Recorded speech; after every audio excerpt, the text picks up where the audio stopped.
السلام علیکم ناظرین، میں ہوں حامد میر۔ ناظرین، آج سپریم کورٹ آف پاکستان میں جو چیف جسٹس قاضی فائز عیسیٰ نے ریمارکس دیے ہیں وہ اس قسم کے جو ہے دھواں دار ریمارکس ہیں۔ ان کا کہنا تھا کہ ڈی ایچ اے والے دھندا کر رہے ہیں، پیسے کمانے ہیں تو کمائیں، شہیدوں کو بیچ میں مت لائیں۔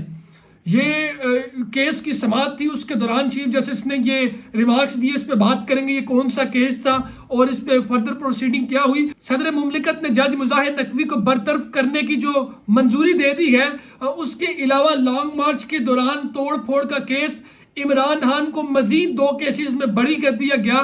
کل بھی عمران خان کو 2 کیسز میں جو ہے رہائی کا پروانہ ملا تھا، آج بھی عمران خان کو 2 کیسز میں رہائی کا پروانہ مل گیا ہے۔ اس کے علاوہ جو وزیر اعظم پاکستان ہے شہباز شریف، انہوں نے ایک بڑا بیان دیا، بڑی سٹیٹمنٹ دی ہے۔ انہوں نے کہا کہ سرحد پار سے دہشت گردی ہرگز برداشت نہیں کریں گے۔ انہوں نے کہا ہے کہ اگر افغانستان کی سرزمین سے دہشت گردی ہوتی ہے اور وہ پاکستان اس سے متاثر ہوتا ہے تو ہم اس چیز کو قطعاً برداشت نہیں کریں گے، ہم اس کا جواب اینٹ کا جواب پتھر سے دیں گے۔ کل بھی انہوں نے یہ بات کہی تھی، اور اس سے پہلے بھی جو ہماری سیکورٹی فورسز نے جو گھس کے وہاں پہ آپریشن کیا اور دہشت گردوں اور ٹی ٹی پی کے لوگوں کو مارا۔ مزید ان کا کہنا تھا کہ یہ جو پاکستان آرمی ہے اور اس کے نوجوان ہیں وہ اپنے خون کے آخری قطرے تک ملک کو محفوظ بنائیں گے، اور پاکستانی حکومت، پاکستانی عوام سیسا پرائی دیوار کی طرح ان کے ساتھ کھڑی ہے۔ تو ناظرین، یہ 3-4 بڑی ڈیولپمنٹس ہیں، لیکن بات کرتے ہیں کہ کیا وجہ بنی کہ چیف جسٹس قاضی فائز عیسیٰ نے اتنے سخت ریمارکس دیے کہ انہیں یہ کہنا پڑا کہ ڈی ایچ اے والے دھندا کر رہے ہیں، پیسے کمانے ہیں تو کمائیں، شہیدوں کو بیچ میں مت لائیں۔ دراصل یہ کیس کیا تھا؟ سپریم کورٹ میں نجی ہاؤسنگ سوسائٹی سے متعلق کیس کی سماعت تھی جو کہ چیف جسٹس قاضی فائز عیسیٰ کی سربراہی میں تھی، اور چیف جسٹس قاضی فائز عیسیٰ نے جو ریمارکس دیے وہ تو میں نے آپ کے سامنے رکھے۔ ہوا کیا، یہ کیس بیسیکلی سوسائٹی کی زمین کی منتقلی سے متعلق کیس کی سماعت تھی، جس کے سلسلے میں جو ڈی ایچ اے کے وکیل ہیں وہ عدالت میں پیش ہوئے اور انہوں نے دلائل دیے۔ تو جو ڈی ایچ اے کے وکیل ہیں انہوں نے موقف اپنایا کہ ہم جو ڈی ایچ اے کی زمین ہے وہ شہداء کے ورثاء کو دیتے ہیں، یا جو لوگ جنگ میں زخمی ہوتے ہیں انہیں دیتے ہیں۔ تو پھر اس میں جو جسٹس عرفان سعادت ہیں انہوں نے سوال کیا کہ کیا ڈی ایچ اے میں صرف شہداء کو پلاٹ ملتے ہیں یا پھر ڈی ایچ اے صرف شہداء کے لیے کام کرتا ہے؟ تو ڈی ایچ اے کے وکیل نے کہا بالکل ایسا نہیں ہے، اس میں کمرشل پلاٹس بھی ہوتے ہیں۔ ڈی ایچ اے کے وکیل کے جواب پر چیف جسٹس قاضی فائز عیسیٰ نے ریمارکس دیے، ڈی ایچ اے پیسے کمانا چاہتا ہے، پیسے کمائے، دھندا کر رہا ہے، دھندا کرے، لیکن اس دھندے کے بیچ میں جو شہداء کی فیملیز ہیں ان کو تو مت لے کے آئیں، ان کو تو مت بیچ میں لایا جائے۔ چیف جسٹس نے مزید کہا کہ یہ گیم ہم نے بار بار دیکھی ہے اور روز دیکھتے ہیں۔ اس معاملے میں 3 مرکزی کردار ہیں، جس میں انہوں نے پرویز مشرف کی بات کی، انہوں نے پرویز لائی کی بات کی، اور نجی housing society D H A کی بات کی۔ تو جسٹس قاضی فائز عیسیٰ نے کہا کہ یہ پاکستان کے اصل مالک ہیں۔ پاکستان کا اصل مالک کون ہے؟ چیف جسٹس قاضی فائز عیسیٰ نے کہا کہ وزیر اعلیٰ کون ہوتا ہے زمین الاٹ کرنے والا؟ وزیر اعلیٰ کا کیا اختیار ہے؟ ایسٹ انڈیا کمپنی نے ایسا نہیں کیا جیسا ایک صوبے کا وزیر اعلیٰ کر رہا ہے۔ یہ لوگ بہت طاقتور ہیں، انہوں نے سب خرید رکھا ہے۔ جسٹس قاضی فائز عیسیٰ نے مزید کہا اور مزید ہدایات جاری کی کہ جو یہ کیس ہے اس کی جو پروسیڈنگز ہیں وہ اب لائیو ہوں گی، اور جو ہے کیس ملتوی ہو کر دیا گیا۔ تو بلا شبہ یہ جو ریمارکس تھے یہ سخت ریمارکس تھے۔ اس کے علاوہ جو صدر مملکت آصف علی زرداری ہیں انہوں نے مظاہر نقوی کو برطرف کرنے کی منظوری دے دی ہے۔ بیسیکلی جو جسٹس مظاہر نقوی ہیں، سپریم جوڈیشل کونسل میں ان کے خلاف شکایات آئی تھیں، اور تقریباً 9 شکایات تھیں جن کا جائزہ لیا گیا، اور ان شکایات کا جو جائزہ ہے وہ آئین کے آرٹیکل 206 کی شق نمبر 6 کے تحت لیا گیا، اور مظاہر نقوی جو ہیں وہ مس کنڈکٹ کے جو ہیں مرتکب پائے گئے، انہوں نے مس کنڈکٹ کیا جس کے باعث انہیں جج کے عہدے سے ہٹا دینا چاہیے۔ یہ رائے دی تھی سپریم جوڈیشل کونسل نے پریزیڈنٹ آف پاکستان کو، جس رائے کو انہوں نے ایکسیپٹ کرتے ہوئے ان کو برطرف کر دیا۔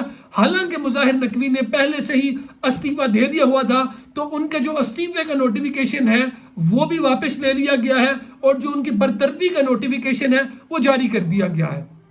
یہ جو ہے پرویز لائی کے کیس میں بھی ان کی جو آڈیو لیک سامنے آئی تھی جسٹس مظاہر نقوی، یہ وہی جسٹس مظاہر نقوی ہیں۔ تو صورتحال جو ہے وہ عجیب ہوتی جا رہی ہے. سپریم کورٹ کی صورتحال الگ رہی. سپریم جوڈیشل کونسل میں جو ہے انہوں نے اپنی ہی برادری سے مراد جیسے کمیونٹی ہے، جس طرح وکلاء ہیں تو وہ ایک کمیونٹی ہے، جرنلسٹ ہیں تو ایک کمیونٹی ہے، جو ججز ہیں تو وہ ایک کمیونٹی ہے. تو اپنی کمیونٹی کے کسی بندے کے خلاف فیصلہ دینا ایک بہت بڑی بات ہوتی ہے، جو کہ سپریم جوڈیشل کونسل نے دیا ہے. ایک اور بھی جج تھے جن کے خلاف شکایات تھی، لیکن ان کی شکایات جو تھیں وہ انہوں نے بعد میں بتایا کہ وہ شکایات بے بنیاد تھی.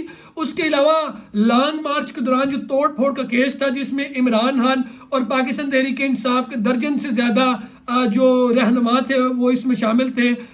شاہ محمود قریشی تھے، پرویز خٹک تھے، سیف اللہ نیازی تھے، عامر کیانی، علی نواز عوان تھے، راجہ خرم تھے، فیصل جاوید تھے، شیر رشید تھے اور شیریں مزاری تھے. ان کو بھی عمران خان کے ساتھ ان دونوں کیسز میں جو ہے بری کر دیا گیا ہے.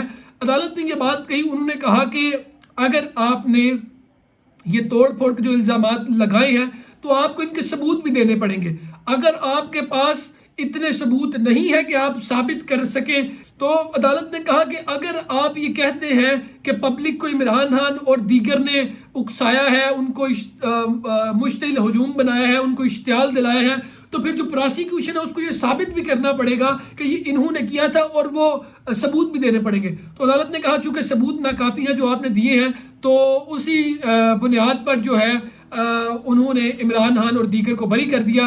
ناظرین یاد رہے کہ کل بھی عمران خان کو جو 2 کیسز ہیں توڑ پھوڑ کے کیسز تھے، اس میں جو بریت کی درخواست تھی وہ منظور کی گئی تھی. یعنی کہ 2 دنوں میں 4 کیسز میں عمران خان کو جو ہے وہ رہائی کے پروانہ مل گیا ہے اور عمران خان جو ہے وہ بری ہو گئے ہیں. اس کے علاوہ وزیر اعظم پاکستان نے کابینہ سے خطاب کیا، جس میں چیدہ باتیں جو امپورٹنٹ باتیں تھیں وہ یہی تھیں. سرحد پار سے دہشت گردی برداشت نہیں کر سکتے. انہوں نے کہا کہ ہمسایہ ملک کی زمین دہشت گردی کے لیے استعمال ہوگی تو یہ قابل قبول نہیں. اب 2 چیزیں ہیں، ایک تو یہ ملک کی سلامتی کی بات ہو رہی ہے، ایک اینگل یہ ہے، دوسرا اینگل یہ ہے کہ شہباز شریف صاحب یہ کس کی ڈائریکشن میں یہ سٹیٹمنٹ دے رہے ہیں. یعنی کہ ہمارے جتنے بھی اطراف میں ملک ہیں، ہماری صلح کس سے ہے؟ پھر ہم انڈیا سے ہم نہیں بات کریں، افغانستان سے ہمارے تعلقات اچھے نہیں ہیں، ایران سے تعلقات ہمارے اچھے نہیں ہیں، کس سے ہمارے تعلقات اچھے ہیں؟ ایک رہتی سہتی کسر رہ گئی، چین کے ساتھ ہمارے تعلقات اچھے ہیں. اور اگر یہ اس طرح کے بیانات ڈیلی بیسس پہ آتے رہے اور ملک کی جس طرح معیشت چل رہی ہے، اللہ ماشاءاللہ اللہ تعالیٰ استحکام دے، جو کہ ابھی آتا ہوا نظر نہیں آتا. ان کی یہ جو کام کر رہی ہے، یہ جو جس طرح کا ان کا برتاؤ ہے، جس طرح کی ان کی لینگویج ہے، حالانکہ کوشش بہت کی جا رہی ہے. وزیر اعظم نے جو چیدہ باتیں کی، اس میں ایک بڑی بات یہ تھی کہ آئی ایم ایف نے واضح طور پر کہا ہے کہ جو ٹیکس نیٹ کا دائرہ ہے وہ بڑھائیں، جو ہے بجلی کی قیمتیں بڑھائیں، گیس کی قیمتیں بڑھائیں جو ہے. اور مزید انہوں نے کہا کہ 400 سے 500 ارب روپے کی سالانہ جو بجلی چوری ہو رہی ہے، اس پہ ہم نے قابو پانا ہے. اس پہ کیسے قابو پایا جائے گا؟ وہ ان کی ملی بھگت سے ہی ہوتی ہے، وہ اداروں کی ملی بھگت سے ہوتی ہے. جب یہ گزشتہ ماہ میں جب یہ کریک ڈاؤن شروع کیا گیا تو کن لوگوں کی، وہ بڑی جو بزنس مین ہیں، جو ملوں کے مالکان ہیں، ان کے ہاں سے بجلی کی چوری پکڑی گئی. کسی غریب بندے کے گھر سے بجلی کی چوری نہیں پکڑی گئی. عالی وقار وہ اپنا بل پے کرتا ہے، اپنے پیٹ پہ پتھر باندھتا ہے، ساری چیزیں کرتا ہے، اولاد کا پیٹ بھی کاٹتا ہے اور بل ادا کر رہا ہے. چونکہ آپ سے کاروباری لوگوں کا تو ان کو ٹیکس نیٹ میں تو لانے نہیں ہو رہا، تو وہ آسان کام ہے کہ غریب لوگوں کے بلوں میں ٹیکس لگائیں، بجلی کے بل ہوں، گیس کے بل ہوں، یوٹیلیٹی بلز ہوں، دیگر بلز ہوں، اور ان میں جو ٹیکسز لگائیں. اور جو ہے مزید جو مڈل کلاس ہے یا پھر لو کلاس ہے ان کو مزید دبائیں. تو شہباز شریف نے جو ہے افغانستان کو آڑے ہاتھوں بھی لیا. انہوں نے کہا کہ اگر آپ کی سرزمین جو ہے وہ اس کے لیے استعمال ہوگی تو ہم اس کی اجازت بالکل نہیں دیں گے. ادروائز جو افغانی لوگ ہیں، افغانی عوام ہے، ہماری ان سے محبت ہے، ہم ان کے ساتھ امن کے ساتھ رہنا چاہتے ہیں، ایک اچھے ماحول میں رہنا چاہتے ہیں، اور جو ہمارا ہمسایہ ملک ہے اس کے ساتھ ہم برادرانہ تعلق اور تجارت کرنا چاہتے ہیں. تو انہوں نے کہا کہ ہمسایہ ملک کو دعوت دیتا ہوں کہ وہ آئیں، ہم دہشت گردی کو مل کے جو ہے ختم کریں.